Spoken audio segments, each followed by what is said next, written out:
नमस्कार, जी नेपाल न्यूजमा यहाँलाई स्वागत छ। म ऋषिका मगर। सुरुमा मुख्य समाचारका शीर्षकहरू। नेकपा एमालेको विरोधका बीच प्रतिनिधि सभा बैठकमा राष्ट्रिय सूचना आयोगको वार्षिक प्रतिवेदन पेश। प्रतिनिधि सभाको अर्को बैठक फागुन 22 गते बस्ने।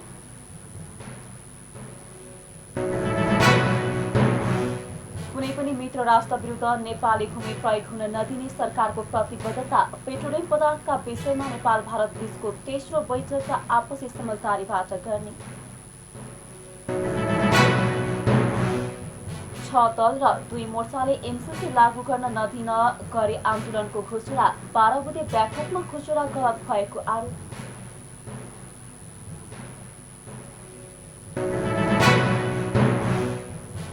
न्युजिल्यान्डको संसद भवन बाहिर प्रदर्शनकारी र प्रहरीबीच झडप। प्रदर्शनकारीलाई हटाउने क्रममा टेन्टहरूमा आगजनी।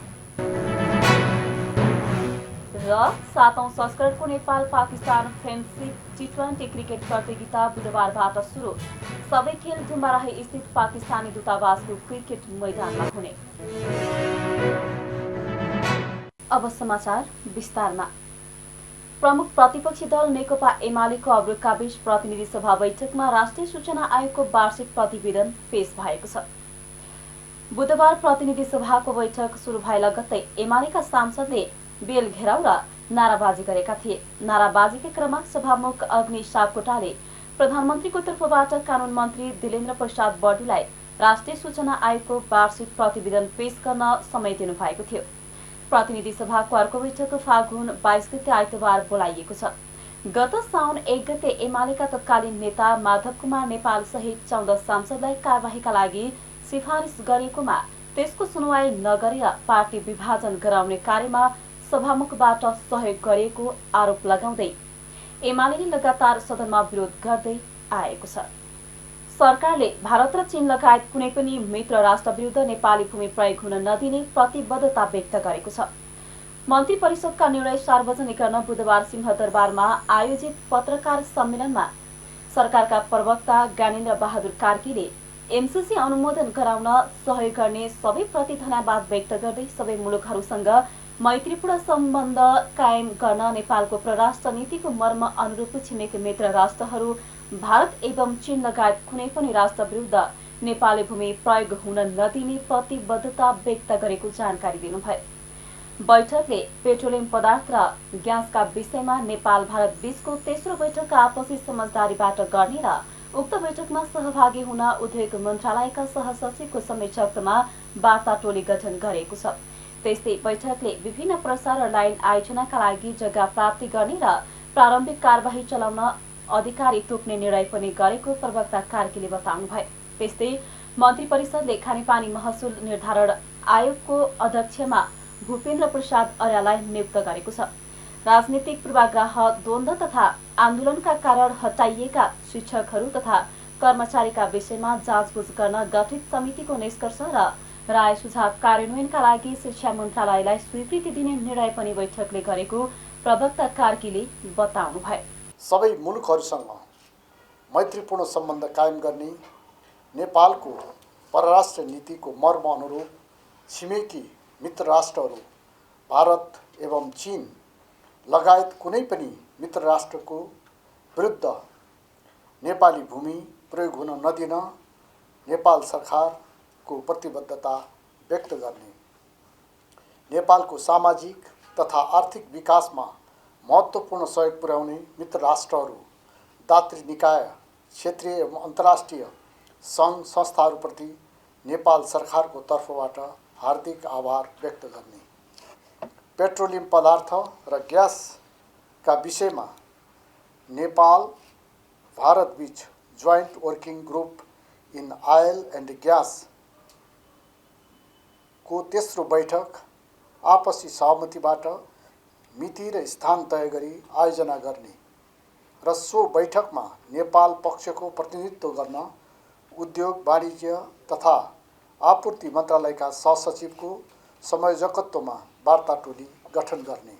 मन्त्री परिषदले राष्ट्रिय राजमार्ग छेउमा पेट्रोल डिजल तथा एलपी ग्यास फिलिङ स्टेसन स्थापना सम्बन्धी मापदण्ड भौतिक पूर्वाधार तथा यातायात मन्त्रालयले जानकारी गर्ने निर्णय गरेको छ भने रेडियोधर्मी नियमावली स्वीकृत गर्ने निर्णय पनि बैठकले गरेको छ। विभिन्न साना 6 दल र 2 मोर्चाले अमेरिकी सहयोग परियोजना एमसीसी लागू गर्न नदिने भन्दै आन्दोलनको घोषणा गरेका छन्। बुधबार काठमाडौँमा पत्रकार सम्मेलनको आयोजना गरी उनीहरूले एमसीसी मुलुकको हित विपरीत रहेको भन्दै एमसीसीको विरोधमा थप आन्दोलनका कार्यक्रम घोषणा गरेका हुन्। साना दल र मोर्चाले यही फागुन 20 गतेदेखि चैत 6 गतेसम्म आन्दोलनका कार्यक्रम तय गरेको नेकपाका प्रवक्ता खड्गबहादुर विश्वकर्माले जानकारी दिनुभयो। आन्दोलनका कार्यक्रमहरूमा 20 गते काठमाडौँ उपत्यकामा विशाल प्रदर्शन र विरोध सभा, 22 गते बुद्धिजीवीसँग अन्तर्क्रिया, 24 गते देशव्यापी प्रदर्शन, 26 गते विद्यार्थीहरूले देशभरिका क्याम्पसमा प्रदर्शन तथा विरोध गर्ने, 28 गते युवाहरूको विरोध प्रदर्शन, 23 गते मजदुरहरूको देशव्यापी विरोध प्रदर्शन रहेको छ। यस्तै चैत 2 गते किसानहरूको विरोध प्रदर्शन, 4 गते श्रमिक तथा दलितको विरोध प्रदर्शन, 6 गते राष्ट्रिय मोर्चा, क्षेत्रीय र जातीय मोर्चाहरूले विरोध प्रदर्शन गर्ने बताइएको छ।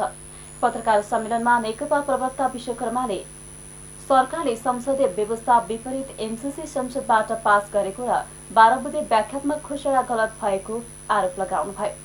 सदनबाटै एमसीसी पारित गरेर सरकारले जनताको भावना विपरीत एमसीसी कार्यान्वयन गर्न खोजेको भन्दै आफूहरूले यसलाई रोक्ने चेतावनी दिनुभयो। एमसीसी आर्थिक परियोजना मात्र नभई सैन्य रणनीतिका लागि आएको 12 बुँदेले पुष्टि गरेको उहाँले बताउनुभयो। उहाँहरूकै कानुनी दृष्टिले पनि त्यो वैधानिक छ, वैधानिक छैन त्यो। दोस्रो, यो बिचमा शासकहरूले भने यो त विशुद्ध चाहिँ तपाईँको आर्थिक परियोजना हो, सहयोग परियोजना हो, योसँग अर्को सम्बन्ध छैन भनेर भने यस्तोसँग कराए कि त्यो कुरा पनि नेपाली जनताका कान पट्याउने गरिकन कराए। तर नेपाली शासकहरू कति मूर्ख छन् भन्ने कुरा अस्ति उहाँहरूले हाउसमा चाहिँ तपाईँको सोकल पास गऱ्यौँ भनेको चाहिँ तपाईँको 12 बुँदे जो व्याख्यात्मक घोषणा जो छ त्यसले पुष्टि गर्दछ कि एमसीसी त राष्ट्रघाती छ भन्ने कुरा त्यसले पुष्टि गर्दछ र यो आर्थिक सहयोग चाहिँ तपाईँको परियोजना मात्रै होइन, यो त ठुलो पोलिटिकल, मिलिट्री, इकोनोमिक स्ट्रेटेजीमा यो आएको छ भन्ने कुरा प्रश्न हुन्छ। नत्र 12 बुँदेमा किन चाहिँ तपाईँको त्यो डिक्लेयर गर्नुपर्ने? उहाँले आफै भन्नुभएको छ नि, यो अमेरिकी चाहिँ तपाईँको इन्डो पेसिफिक स्ट्रेटेजीको अङ्ग होइन भनेर त आफै भन्नुभएको छ नि। त्यो होइन भने त भन्नै पर्दैन नि।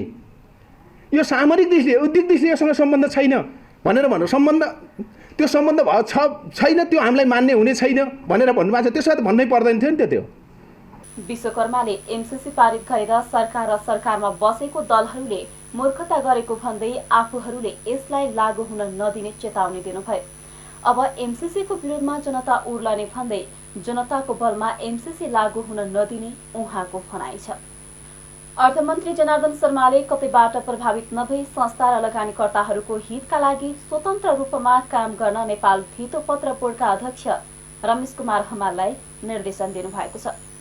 बुधबार अर्थ मन्त्रालयमा पुँजी बजार सम्बन्धी छलफल कार्यक्रममा अर्थमन्त्री शर्माले पुँजी बजारको शिक्षा सहितको सुरक्षित कारोबार गर्न आवश्यक नीति तयार गर्न सरकार रहेको भन्दै दबावमा नपरी काम गर्न निर्देशन दिनुभएको हो। त्यस्तै उहाँले दिनको दिनमै खरिद बिक्री गर्न पाउने र सापटी लिएर पनि शेयर खरिद बिक्री गर्न पाउने व्यवस्था गर्न नेपाल स्टक एक्सचेन्जलाई निर्देशन दिनुभयो। शर्माले नेपालमा अझै पनि सेटिङमा शेयर कारोबार र इनसाइडर ट्रेडिङ हाबी भएको भन्दै यसलाई रोक्न निर्देशन दिनुभयो। लगानीकर्ताको सुरक्षा गर्नु सरकारको दायित्व भएको भन्दै उहाँले कार्यमा सबै एक भएर लाग्नुपर्ने धारणा राख्नुभयो। हाल शेयर बजारमा 11 लाख सक्रिय लगानीकर्ता र 50 लाख बढी डिम्याट खाता होल्डर रहेको भन्दै अर्थमन्त्री शर्माले लगानीकर्ताको हितका लागि पुँजी बजार विकास गर्नु आजको आवश्यकता रहेको बताए। आजले नै आजै बेच्न सक्ने खालको या छैन त्यस्तो अवस्था नेपालमा। त्यो कसरी गर्ने? अरू देशहरूमा रहेछन्, त्यसो हेर्दाखेरि सामान्य अध्ययनबाट त्यसो देखियो। र सर्ट सेलिङ गर्ने, आवश्यक छैन भने ब्रोकरबाट अर्कोबाट सापट लिएर पनि गर्न पाउने लगायतका विधिहरू हुँदा रहेछन्। त यी सबै विधिहरूलाई कसरी स्थापित गर्ने भन्ने म यहाँहरूमा ध्यान आकर्षण गराउन चाहन्छु। अटोमेसन अक्सन सुरुवात गर्नुपर्ने देखिन्छ, त्यो भइरहेको छैन। अब यो अक्सन बजारबाट लिलामीबाट सुरुमा बिक्री हुन नसकेका सेयरहरूलाई देशैभरिका सबै लगानीकर्ताले किन्न पाउने के हो? यता त्यस्तो अवसरै छैन। त्यो कसरी पाउँछन्? हाम्रा ब्रोकरहरू केही छन्, त ब्रोकरहरूको क्षमता हैन सक्षम बनाउनको लागि मोडेलहरू तयार गर्नुपर्नेछ तपाईहरुले। कार्यक्रममा नेपाल धितोपत्र बोर्डका अध्यक्ष रमेश कुमार हमालले धितोपत्र ऐनलाई समय सापेक्ष बनाउनु पर्ने बताउनुभयो। केही कानूनमा सुधार गरेर पुँजी बजारको विकासका लागि बोर्डले काम गर्ने उहाँको भनाइ छ। उहाँले आफ्नै भवन आवश्यक भएको भन्दै सूचना प्रविधिको बलियो प्रणाली बनाउन जरुरी रहेको धारणा राख्नुभयो। त्यो प्रविधिको लागि चाहिँ हामीले सेभनमै हामी एउटा अटोमेटेड मार्केट सर्वेलेन्स सिस्टम जसलाई हामी एमएसएस भन्छौँ, त्यो चाहिँ हामीले त्यसको प्रोक्योरमेन्ट, त्यसको इन्स्टलेसन, त्यसको कमिसनिङ र त्यसलाई चाहिने हाम्रो ह्युमन रिसोर्स डेभलपमेन्ट र एक्सपर्टिज, आइटीको एक्सपर्टिज हामीले तुरुन्तै हाम्रो इन हाउस हामीलाई चाहिएको छ। किनभने हामीले त्यसपछि मार्केटको टेन्डरलाई हामीले लाइभ सिचुएसनमा हामीले त्यसलाई हेर्न सक्छौँ, एनालिस्टहरूले हेर्न सक्छन्। हामी आफ्नै पनि ह्युमन रिसोर्स डेभलपमेन्टमा त्यसको लागि हामीलाई फोरेन्सिक एकाउन्टेन्टहरू चाहिन्छ हामीलाई। किन हामीले सायद यो टर्मिनोलोजी त धेरै साथीहरूलाई नयाँ पनि लाग्यो होला, तर सचिवजीहरूलाई त त्यो थाहा नै छ। फोरेन्सिक एकाउन्ट्स जस्तो हामी चाहिँ क्राइमको सिनमा हामी भन्छौँ फोरेन्सिक चाहिँ साइन्टिस्टहरू भन्छौँ, त्यस्तै फाइनेन्सियल फ्रडको सिचुएसनमा फोरेन्सिक एकाउन्टेन्टहरू काम लाग्छ होइन। हामी त्यसको पनि हाम्रो चाहिँ त्यो खालको चाहिँ हामीलाई टेक्नोलोजी मात्र होइन कि हामीलाई ह्युमन रिसोर्स पनि डेभलप गर्नु छ र त्यो डेभलपमेन्ट चाहिँ हामीलाई सेभनको रेगुलेटरी बडीको भित्रै चाहिन्छ। त्यस्तै हमालले बजारमा हुन सक्ने चलखेल बुझ्न अटोमेटिक प्रणालीको विकास गर्नुपर्ने उल्लेख गर्नुभयो। नेकपा एकीकृत समाजवादीका सम्मानित नेता झलनाथ खनालले सत्ता गठबन्धन कुनै हालतमा पनि नटुट्ने बताउनु भएको छ। बुधबार विराटनगरमा भरत मोहन अधिकारीको तेस्रो स्मृति दिवस तथा ज्येष्ठ नागरिक आधारभूत तथा प्रविधिमूलक शिक्षा कार्यक्रमको उद्घाटन गर्दै नेता खनालले लोकतन्त्र र संविधान रक्षाका लागि गठबन्धन निर्माण गरेकोले कुनै हालतमा पनि नटुट्ने बताउनु भएको हो। उहाँले लोकतान्त्रिक मूल्य मान्यताको रक्षाका लागि पनि गठबन्धन आवश्यक भएको तथा समाजवादी क्रान्ति र रूपान्तरणका लागि यसलाई निरन्तरता दिनुपर्ने उल्लेख गर्नुभयो। खनालले आफ्नो पार्टीका सांसदलाई निकाल्ने कसैको तागत नभएको दावी समेत गर्नुभयो। उहाँले मनमोहन अधिकारी प्रधानमन्त्री र भरत मोहन अधिकारी अर्थमन्त्री भएको कम्युनिस्ट सरकारले ज्येष्ठ नागरिक लगायतलाई सामाजिक सुरक्षा भत्ता दिएर सम्मानित गर्ने परम्परा सुरु गरेको बताउनुभयो। प्रश्नहरूले यो गठबन्धनलाई असर पार्नुपर्ने आवश्यकता छैन, होइन। अब कसैले पार्न खोज्छन् भन्ने बेग्लै कुरा हो। हामी त्यो ढङ्गले असर पारेर जानुपर्छ भन्ने मान्यता राख्दैनौँ र अहिले पनि गठबन्धन छ। यो गठबन्धनको उद्देश्य भनेको लोकतन्त्रलाई बचाउने हो, संविधानलाई बचाउने हो, लोकतान्त्रिक मूल्य र मान्यतालाई बचाउने हो। भरत मोहन अधिकारी स्मृति प्रतिष्ठानले सुरु गरेको आधारभूत तथा प्रविधियुक्त शिक्षा कार्यक्रममा 40 जना ज्येष्ठ नागरिकहरूलाई 1 वर्षसम्म प्रविधियुक्त शिक्षा दिने बताइएको छ। आगामी चैत तेस्रो साता काठमाडौँमा तेस्रो संस्करणको हिमालयन हाइड्रो एक्सपो हुने भएको छ। स्वतन्त्र ऊर्जा उत्पादकहरूको संस्था नेपाल इपान र expo and event management services प्रालीले बुधबार काठमाडौँमा पत्रकार सम्मेलन गर्दै एक्सपो चैत 18 देखि 20 गतेसम्म भृकुटी मण्डपमा आयोजना गर्न लागेको जनाएको हो। 3 दिनसम्म सञ्चालन हुने एक्सपोमा 100 भन्दा बढी स्टल रहने इपानका उपाध्यक्ष आशिष गर्गले जानकारी दिनुभयो। एक्सपोमा नेपाल स्थित भारतीय दूतावासको समन्वय तथा बेलायती दूतावास र Canadian high commission country partner रहने बताइएको छ।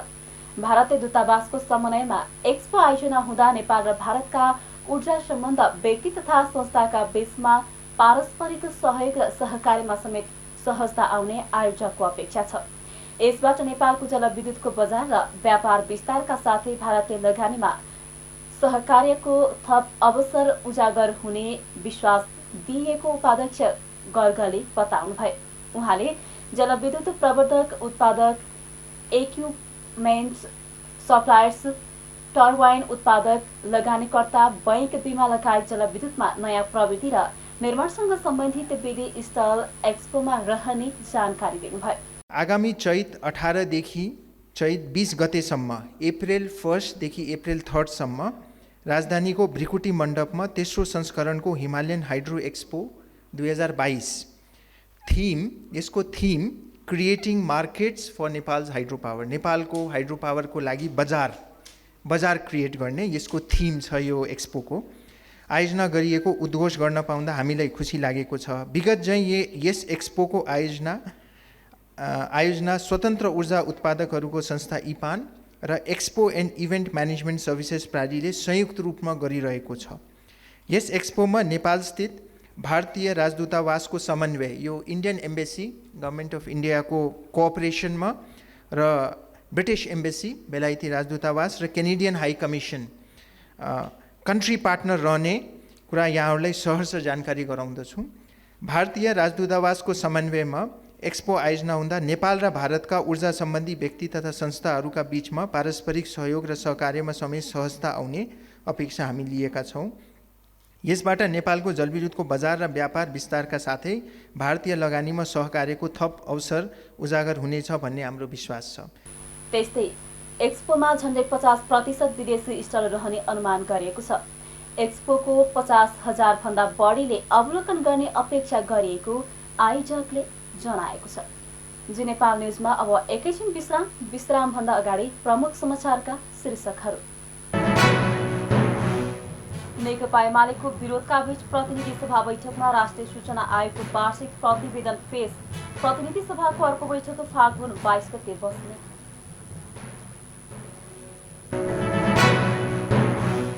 कुनै पनि मित्र राष्ट्र विरुद्ध नेपाली भूमि प्रयोग हुन नदिने सरकारको प्रतिबद्धता। पेट्रोलियम पदार्थका विषयमा नेपाल भारत बीचको तेस्रो बैठक आपसी समझदारीबाट गर्ने। 6 दल र 2 मोर्चाले एमसीसी लागू गर्न नदिन गरे आन्दोलनको घोषणा। 12 बुधे बैठकमा घोषणा गलत भएको आरोप।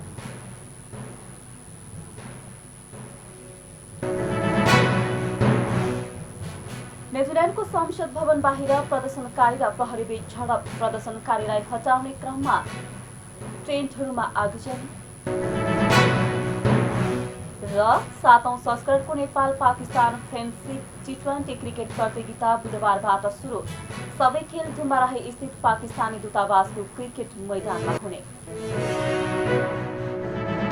विश्राम पश्चात अब बाँकी समाचार। न्यूनतम पारिश्रमिक निर्धारण समितिले पत्रकारको न्यूनतम तलब वृद्धिको सिफारिस सहितको श्रमजीवी पत्रकार कर्मचारी एवं कामदारको पारिश्रमिक पुनरावलोकन सिफारिस प्रतिवेदन 2078 सरकारलाई बुझाएको छ। बुधबार सिंहदरबारमा समितिका अध्यक्ष राजेन्द्र अर्यालले सञ्चार मन्त्री ज्ञानेन्द्र बहादुर कार्कीलाई प्रतिवेदन बुझाउँदै राष्ट्रिय मिडियाका लागि श्रमजीवी पत्रकारको न्यूनतम तलब मापन वृद्धि गर्न सिफारिस गरेको हो। प्रतिवेदनमा श्रमजीवी पत्रकार कर्मचारी एवं कामदारको न्यूनतम पारिश्रमिक 25% का दरले वृद्धिका लागि सिफारिस गरेको छ। हाल न्यूनतम तलब 24,375 रहेकोमा अब 30,468 रुपैयाँ बनाउन सिफारिस गरेको छ। त्यस्तै स्ट्रन्जरको सवालमा राष्ट्रिय मिडिया र प्रादेशिक मिडियामा कार्यरत पत्रकार कर्मचारी र कामदारका लागि 25% र दुर्गम क्षेत्रका स्ट्रेन्जरलाई थप 20% वृद्धिको सिफारिस गरेको छ। त्यसैगरी समितिले सबै सञ्चार माध्यमको वर्गीकरणका आधारमा न्यूनतम पारिश्रमिक तोक्न र कार्यान्वयन गर्न पनि सिफारिस गरेको छ। प्रतिवेदन बुझ्दै सञ्चार मन्त्री कार्कीले समितिको प्रतिवेदनको अध्ययन गर्ने र सरकारले आवश्यक निर्णय गर्ने बताउनुभयो। कसैको माग नआओस्, ती माग फटाफट पुरा गरिहालौँ भन्ने हामी पनि चाहन्छौँ। तर ती मागहरू पुरा गर्न कति कठिनाइ छ कि छैन र कठिनाइका बावजुद पनि कसरी पुरा गर्न सकिन्छ त्यसको बाटो खोजेर हामी अगाडि बढौँला। र म यहाँहरूलाई विशेष आग्रह पनि गर्न चाहन्छु, हामी एउटै परिवारका सदस्य हौँ। माग राख्ने र माग पुरा गर्ने भन्दा पनि हामी छलफल गरेर समन्वय गरेर हामी कसरी अगाडि बढ्ने त्यसबारेमा छलफल गरौँ र एउटा निष्कर्षमा पुर्याउँ। समाज पनि लाभान्वित होस्, पत्रकारहरू पनि लाभान्वित हुनुहोस्। अरू उहाँले प्रभावकारी हिसाबले उत्साहका साथ सामर्थ्यका साथ उहाँहरूलाई पनि काम गर्ने अवसर राज्यले पनि दिलाउन सकोस् त्यस दिशामा हामी सचेत भएको कुरा यहाँहरूलाई म निवेदन गर्दै यहाँले जुन मागहरू अध्ययन गरेर राख्नुभएको छ, जुन कुराहरू यसमा परेका छन्, यी विचारहरूलाई यहाँ उल्लेखित विषयवस्तुहरूलाई कसरी व्यवहारमा उतार्न सकिन्छ त्यसबारेमा हामी गम्भीर छौँ, छलफल गर्छौँ र यो छलफल अहिले जसरी भएको छ यो छलफललाई यसलाई प्रारम्भकै रूपमा म लिन्छु। यो छलफललाई निरन्तरता दिएर यसलाई व्यवहारमा उतार्नका निमित्त हामी सबै अगाडि बढौँ र तपाईँहरूले जुन मेहनतका साथ यो प्रतिवेदन बनाउनु भएको छ। त्यस्तै समितिलाई साधन स्रोत सम्पन्न बनाए कार्याधिकार क्षेत्र बढाउनका साथै समितिको नाम परिवर्तन गरी पारिश्रमिक निर्धारण तथा अनुगमन बोर्ड बनाउन पनि सिफारिस गरेको छ। नेपाली कांग्रेस बाँकेको बिहिबार हुने जिल्ला अधिवेशनको सम्पूर्ण तयारी पूरा भएको छ। जिल्ला समन्वय समितिको हलमा बिहान 9 बजेदेखि मतदान सुरु गर्ने गरी तयारी थालेको निर्वाचन समितिले जनाएको छ। सभापतिमा नारायण प्रसाद गौडेल, सुरेन्द्र बहादुर हमाल र बादशाह कुर्मी बीच प्रतिस्पर्धा हुनेछ। गौडेल संस्थापन इतर तथा हमाल र कुर्मी संस्थापन समूहको नेता हुनुहुन्छ। यस्तै दुईजना उपसभापतिका लागि गोपाल प्रसाद अधिकारी, राजकुमार मौर्य, कृष्ण बहादुर कार्की र सुदीप नरसिंह राणा बीच प्रतिस्पर्धा हुँदैछ। दुईजना सचिवमा सुधांशु कोइराला, टङ्क प्रसाद काफले, रविन्द्र बहादुर हमाल र सञ्जु कुमारी थारू चौधरी गरी 4 जना प्रतिस्पर्धामा रहेका छन्। यस्तै दुई सहसचिवका लागि रेणु सिंह ठकुरी, विश्वराज लम्साल, पूर्णकुमार सिंह ठकुरी र विनोद कुमार थारूको उम्मेदवारी छ।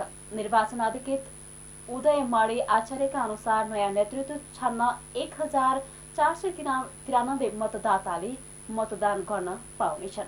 बाँकेको जानकी गाउँपालिकाको गनापुरमा ठूला उद्योग खुल्ने क्रम बढ्दै गएको छ। ठूला र नयाँ उद्योग खुल्ने क्रम बढेसँगै गनापुर औद्योगिक कोरिडोरका रूपमा विकास भएको छ। तर यहाँ खुलेका अधिकांश उद्योग मापदण्ड विपरीत देखिएका छन्। औद्योगिक कोरिडोरका रूपमा विकास हुँदै गएको जानकी गाउँपालिका 6 स्थित गनापुरमा 63वटा ठूला उद्योग सञ्चालनमा छन्। गनापुर औद्योगिक क्षेत्रका रूपमा विकास भइरहेको गाउँपालिकाका कार्यवाहक अध्यक्ष भूमिसरा धिताल बताउँछिन्। नेपालगञ्ज औद्योगिक क्षेत्रमा 30वटा उद्योग मात्र सञ्चालनमा रहेको बेला गनापुरमा सिमेन्ट, आइरन, खाद्य, इटा, जडीबुटी, रोजिन, औषधि जस्ता आन्तरिक खपत र निर्यातमा महत्त्व राख्ने ठूला उद्योग स्थापना भएका छन्। लगानीकर्ता आकर्षित हुन थालेपछि गाउँपालिकाले पूर्वाधार विकासमा थप लगानी गरिरहेको छ। गनापुरमा उद्योग स्थापना हुने क्रम बढेसँगै गाउँपालिकाले सडक लगायतका पूर्वाधार निर्माणमा ध्यान दिएको जानकी 6 का वडा अध्यक्ष सुरेश यादव बताउँछन्। गनापुर क्षेत्र कोहलपुर नेपालगञ्ज राजमार्गमा जोडिएको र नेपालगञ्जबाट नजिक भएकाले यहाँ उद्योग थपिने क्रम बढ्दै गएको उनले बताए। अब रिपोर्टको पालो। शिवरात्रिमा कोरोनाका कारण अघिल्ला 2 वर्ष पशुपतिनाथ मन्दिर बन्द रहेकोले पनि यो वर्षको शिवरात्रिमा दर्शनार्थीको चाप बढेको कोषले बताएको छ। यसैबीच पशुपतिनाथ मन्दिरमा महाशिवरात्रिको लागि सजाइएको फूलहरू चोरी हुन थालेको छ। मन्दिर परिसरमा सजाइएका फूल 24 घण्टा पनि नबित्दै बिगार्न र चोर्न थालेको हो एक रिपोर्ट। शिवरात्रिको दिन करिब 10 लाख भन्दा बढीले पशुपतिनाथको दर्शन गरेको पशुपति क्षेत्र विकास कोषले जनाएको छ। कोरोनाको कारण अघिल्ला 2 वर्ष शिवरात्रिमा पशुपतिनाथ मन्दिर बन्द रहेकाले पनि यो वर्ष दर्शनार्थीको चाप बढेको कोषले जनाएको छ। कोषले यस वर्षको शिवरात्रिमा भक्तजन भिड लाग्ने अनुमान गरेर त्यसै अनुसार तयारी गरेको थियो। दर्शनार्थीको सुरक्षाका लागि पशुपति क्षेत्रमा करिब 10,000 सुरक्षाकर्मी परिचालन गरेको थियो। यसैबीच दर्शनार्थीको चाप बढेर मङ्गलबार राति आर्यघाट छेउको पुलको पर्खाल भत्किएको छ। दक्षिणतर्फ रहेको पुलको उत्तरतिरको भाग भत्किँदा 2 जना घाइते भएका थिए। महाशिवरात्रिका दिन मनाइने यस पर्वलाई सम्पूर्ण दिन दुखी र कष्टपूर्ण अवस्थामा रहेका प्राणीहरूको हृदयमा धर्मको उदय गराउने आशुतोष भगवान शिवको अति प्यारो दिनका रूपमा पनि लिने गरिन्छ। व्रत उत्सवमध्ये सर्वोत्तम कहलिएको महाशिवरात्रिका दिन भक्तजनहरूले शुद्ध भई शिव मन्दिरमा पूजा अर्चना गरी व्रत बस्ने र भगवान शिवको प्रिय वस्तु दूध, धतुरो र बेलपत्र चढाउने गर्दछन्। यस पर्वका दिन उपासना गरी ओम नमः शिवाय मन्त्र जप्ने गरेमा सर्वसिद्धि लाभ भई यमलोक जानु नपर्ने विश्वास पनि रहिआएको छ। हिन्दू धर्महरूको चाहिँ शिवरात्रि पर्व भनेको चाहिँ विशेष गरी फागुन महिनाको त्रियोदशी तिथि, फागुन महिनाको कृष्ण पक्षको त्रियोदशी तिथिमा चाहिँ सम्पूर्ण नेपाली जुन हिन्दू धर्महरू मान्छ उहाँहरूले चाहिँ शिवजीको मन्दिरमा गएर अघिल्लो दिन नै तपाईँको चाहिँ उपवासहरू बसेर चाहिँ भोलिपल्ट चाहिँ तपाईँको चाहिँ शिवजीको चाहिँ दिनभरि व्रतहरू बसेर राति जागरामहरू धुनीहरू जगाएर चाहिँ शिवजीको चाहिँ भजन कीर्तनहरू गरेर चाहिँ विभिन्न शिवालयहरूमा चाहिँ शिवजीको चाहिँ पूजा आराधनाहरू गरिन्छ र शिव पार्वतीको चाहिँ विशेष पूजा आराधना गरिने किन गरिन्छ भन्दाखेरि सुख प्राप्तहरू हुनको लागि र मोक्ष पद प्राप्त हुनको लागि महिला दिदी बहिनी त्यसै गरी श्रद्धालु भक्तजनहरूले गोदानहरू पुण्यपात्रहरू सिधा दानहरू दिने गर्नुहुन्छ। यसै गरी पशुपतिनाथ मन्दिरमा महाशिवरात्रिको लागि सजाइएको फुलहरू चोरी हुन थालेको छ। मन्दिर परिसरमा सजाइएका फुल 24 घण्टा पनि नबित्दै बिगार्न र चोर्न थालिएको हो। पशुपति क्षेत्र विकास कोषले मन्दिर परिसरदेखि मुख्य सडकसम्म फुल र मालाले झकिझकाउ बनाएको थियो। श्रद्धालुको आकर्षणका लागि लाखौँ खर्चेर सजाइएको फुलमा तस्बिर खिच्नेहरूलाई पालो पाइ नसक्नु थियो। तर सजाइएको फुल मङ्गलबार बेलुकाबाटै चोरी हुन थालेको हो। 2 वर्ष अघि पनि शिवरात्रिमा भारत, थाइल्यान्ड र अस्ट्रेलियाबाट ल्याइएका फुलहरू चोरी भएको थियो। क्यामेरामा यादव केसीका साथ विक्रम दाहाल, काठमाडौँ। बाँकेको राप्तीपारी मान्छे खाने पाटेबाघ नियन्त्रणमा लिएको छ। राप्ती सोनारी गाउँपालिका वडा नम्बर 6 फतेपुर स्थित जंगलमा बुधबार बिहान बाघलाई बेहोस बनाएर नियन्त्रणमा लिएको हो। डिभिजन वन कार्यालय बाँकेका प्रमुख दधिलाल कडेलका अनुसार फतेपुर स्थित सिक्टाको पूर्वी नहरपारी जंगलभित्रबाट नियन्त्रणमा लिएको हो। उक्त स्थानमा बाघको आहारका लागि विगत 12 दिनदेखि पाडो बाँधेर राखिएको थियो। बाघले पाडोलाई मंगलबार शिकार गरेकोमा बुधबार बिहान नियन्त्रणमा लिन सफल भएको फतेपुरका स्थानीय बासिन्दा प्रदीप पौडेलले बताए। पाडोलाई शिकार गरी मासु खान आएको बाघलाई राष्ट्रिय प्रकृति संरक्षण कोषका प्राविधिक डिभिजन वन कार्यालय बाँके, राष्ट्रिय निकुञ्ज, स्थानीय वन उपभोक्ता लगायतको टोलीले नियन्त्रणमा लिएको हो। बाघले यही फागुन 7 गते राप्ती सोनारी गाउँपालिका वडा नम्बर 6 निवासी अन्दाजी 60 वर्षका धनबहादुर चलाउनेलाई आक्रमण गरेर मारेको थियो। योभन्दा अगाडि पनि धेरै व्यक्तिहरूलाई आक्रमण गरिसकेको थियो। बाँके प्रहरीले अटोमेटिक पिस्तोल सहित 3 जनालाई पक्राउ गरेको छ। उनीहरूलाई गैराती डुडुवा गाउँपालिका 4 राप्ती पुलको नजिकैबाट पक्राउ गरेको प्रहरीले जनाएको छ। पक्राउ पर्नेमा नेपालगञ्ज उपमहानगरपालिका 12 का 28 वर्षीय दिपेन्द्र अधिकारी, वडा नम्बर 18 का 22 वर्षीय सुशान्त केसी र कैलाली लम्की चोहा नगरपालिका 3 का 32 वर्षीय द्वारिका उपाध्याय रहेको बाँकेका डीएसपी मधुसूदन न्यौपानेले जानकारी दिए। पक्राउ परेका 3 जनालाई बुधबार प्रहरीले पत्रकार सम्मेलन गरी सार्वजनिक गरेको छ। नेपालगञ्जदेखि राप्ती नदीतर्फ जाँदै गरेको बागमती प्रदेश 0102563029 नम्बरको कार जाँच गर्ने क्रममा एक थान अटोमेटिक पिस्तोलमा लाग्ने 11 राउन्ड गोलीसहित घरेलु हात हतियार फेला परेको डीएसपी न्यौपानेले बताए। उक्त पिस्तोल दिपेन्द्रले 3 महिना अघि भारतको लखनऊबाट अशरफ अलीसँग 50,000मा खरिद गरी ल्याएको खुलेको छ। दिपेन्द्र यसअघि पनि आपराधिक घटनामा संलग्न रहेको खुलेको छ। बाँकेमा बुधबार थप 4 जनामा कोरोना भाइरस संक्रमण पुष्टि भएको छ। 67 जनाको नमुना जाँच गर्दा 3 जनामा भाइरस संक्रमण पुष्टि भएको हो। भेरीमा 1 जना र कोहलपुर मेडिकल कलेजमा 2 जनामा भाइरस संक्रमण पुष्टि भएको हो। यस्तै नेपालगञ्जको जमुना नाकामा 256 जनाको एन्टिजेन परीक्षण गर्दा 1 जनामा भाइरस संक्रमण पुष्टि भएको छ। संक्रमण पुष्टि भएका सबै जिल्ला बाहिरका हुन्। यस्तै 2 जना डिस्चार्ज भएका छन्। यो सँगै जिल्लामा डिस्चार्ज हुनेको संख्या 19,568 पुगेको छ। अब खेल समाचार। 7औं संस्करणको Nepal Pakistan friendship T20 cricket प्रतियोगिता बुधबारबाट काठमाडौँमा सुरु भएको छ। नेपाल स्थित पाकिस्तान दूतावासले आयोजना गरेको प्रतियोगिताको बुधबार काठमाडौँ महानगरपालिकाका मेयर विद्यासुन्दर साकेले उद्घाटन गर्नुभयो। प्रतियोगिता फागुन 26 गतेसम्म सञ्चालन हुनेछ। कुल 12 टोलीको सहभागिता रहने प्रतियोगिताका खेलहरू लिग कम नकआउटका आधारमा खेलाइनेछ। सहभागी टोलीलाई 4 समूहमा विभाजन गरेको छ, जस अन्तर्गत समूह ए मा पाकिस्तान दूतावास cricket club, HK cricket club र लायन क्रिकेट क्लब, समूह बीमा स्टार क्रिकेट एकाडेमी, बाल पार्क एकाडेमी तथा GLCA रहेका छन्। यस्तै समूह सीमा RS Vidyapeeth academy, angels art academy र क्रिकेट एक्सलेन्स सेन्टर रहँदा समूह डीमा school of cricket, Baluwatar cricket club तथा नेक्सस क्रिकेट एकाडेमी रहेका छन्। चारै समूहका विजेता टोलीले सेमिफाइनलमा स्थान बनाउनेछन्। सबै खेल धुमाराही स्थित पाकिस्तानी दूतावासको क्रिकेट मैदानमा हुनेछन्। आयरल्यान्डले यसै वर्ष भारत, न्युजिल्यान्ड, दक्षिण अफ्रिका र अफगानिस्तान विरुद्धको क्रिकेट सिरिज आयोजना गर्ने भएको छ।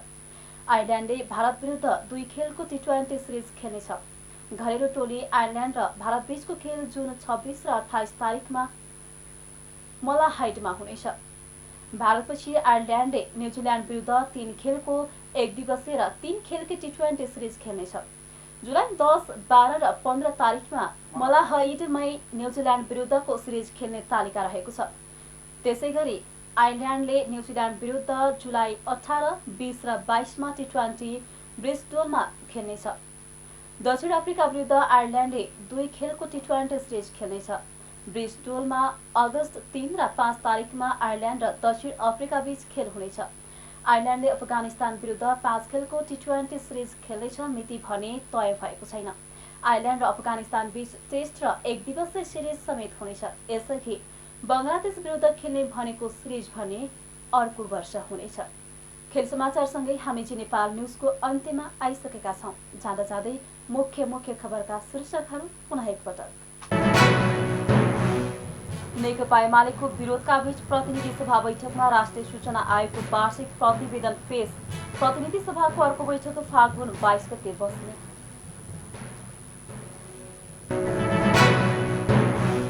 कुनै पनि मित्र राष्ट्र विरुद्ध नेपाली भूमि प्रयोग हुन नदिने सरकारको प्रतिबद्धता। पेट्रोलियम पदार्थका विषयमा नेपाल भारत बीचको तेस्रो बैठक आपसी समझदारीबाट गर्ने। 6 दल र 2 मोर्चाले एमसीसी लागू गर्न नदिन गरे आन्दोलनको घोषणा। 12 बुधे बैठकमा घोषणा गलत भएको आरोप।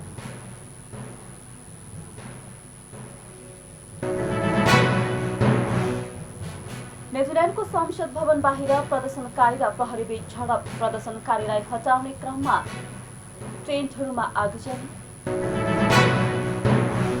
र 7औं संस्करणको Nepal Pakistan friendship T20 cricket प्रतियोगिता बुधबारबाट सुरु। सबै खेल धुमाराही स्थित पाकिस्तानी दूतावासको क्रिकेट मैदानमा हुने।